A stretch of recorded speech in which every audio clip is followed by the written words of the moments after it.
Salut à tous les amis, avant de visionner la vidéo, je vous invite à vous abonner à la chaîne et de liker, ça fait toujours plaisir d'avoir du soutien. Enfin bref, je vous laisse, bon visionnage. Il remporte son duel avec Balenciaga, ils sont trois avec Beñat, avec Rico, il est passé Messi, il a échappé à trois joueurs de Bilbao, un quatrième, et il marque, phénoménal, Lionel Messi. Pouvait-il en être autrement? Un match du Barça sans au minimum un but de Lionel Messi, et quel but! 1-0. Alors les amis, nous y voilà.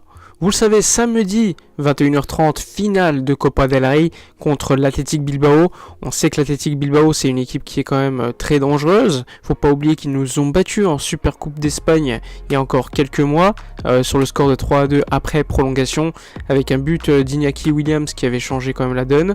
Évidemment, le Barça se doit obligatoirement de gagner un titre cette saison, parce que la Liga, on peut dire tout ce qu'on veut, mais ça va être compliqué face au Real et l'Atlético Madrid. Oui, c'est très serré, hein, rien n'est fait encore, mais ça va être compliqué. Et le match contre Bilbao est donc une opportunité cette saison de gagner un titre. On en a déjà eu une avec la Supercoupe d'Espagne, on n'a pas réussi à la saisir. Et là, ça sera la seconde opportunité de la saison pour gagner un titre et sauver d'une certaine manière cette saison qui était déjà mal partie au début, au niveau institutionnellement, économiquement, financièrement, sportivement, tout ce que vous voulez. Alors cette équipe de l'Athletic Bilbao, pas besoin de vous la présenter, on les a tellement joués cette saison, on les a joués en Liga plusieurs fois. Alors on avait gagné 3-2 notamment à San Mamés, puis 2-1 au Camp Nou début janvier. Et franchement, ça avait été super intéressant comme match. On les avait joués pendant 3 fois en même pas 3 semaines. Évidemment, le seul match qu'il ne fallait pas perdre, la finale de Supercoupe d'Espagne, on l'a perdu. Mais bon, au niveau du jeu, on avait vu un Barça quand même beaucoup plus intéressant que ce qu'on avait vu juste avant. Depuis quelques semaines, le Barça est quand même, on va le dire au niveau du jeu, un peu plus en difficulté. Surtout depuis la reprise post FIFA avec les matchs de Nation League, etc. Je sais même plus si c'est de la Nation League ou plutôt des qualifs de Coupe du Monde 2022. Mais bon, le Barça, on le sait, il est capable quand même de se remettre à l'endroit. On a perdu le Classico, qui était quand même le match le plus important peut-être de ce mois-ci avec la finale de Copa del Rey. On le sait, lors des gros matchs cette saison de Barça, c'est quand même pas fameux. On a perdu contre la Juve au Camp Nou assez largement. On a perdu contre le PSG au Camp Nou. On a perdu en finale de Supercoupe d'Espagne. Donc franchement, c'est pas fameux cette saison. On a perdu les Classicos contre l'Atlético Madrid aussi. Donc moi, je fais confiance à cette équipe parce qu'il y a pas mal de joueurs avec beaucoup de talent.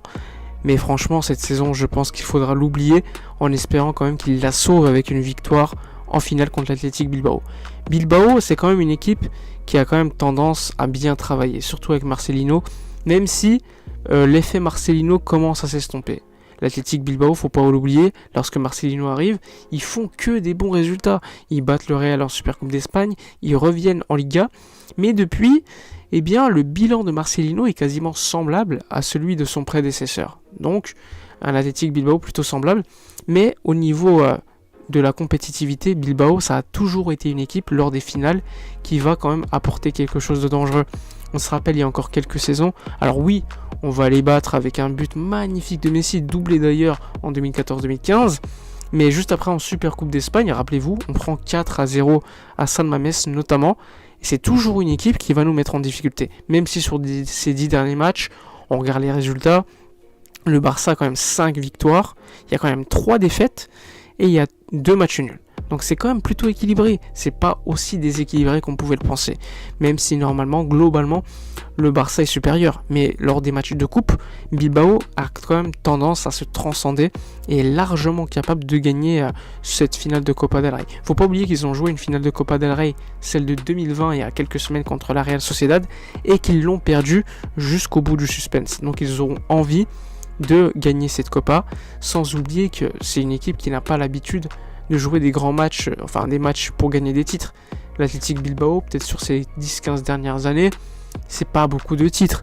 Et là, ça va être une des rares occasions pour eux d'en gagner un, surtout qu'ils ont gagné déjà il y a quelques temps.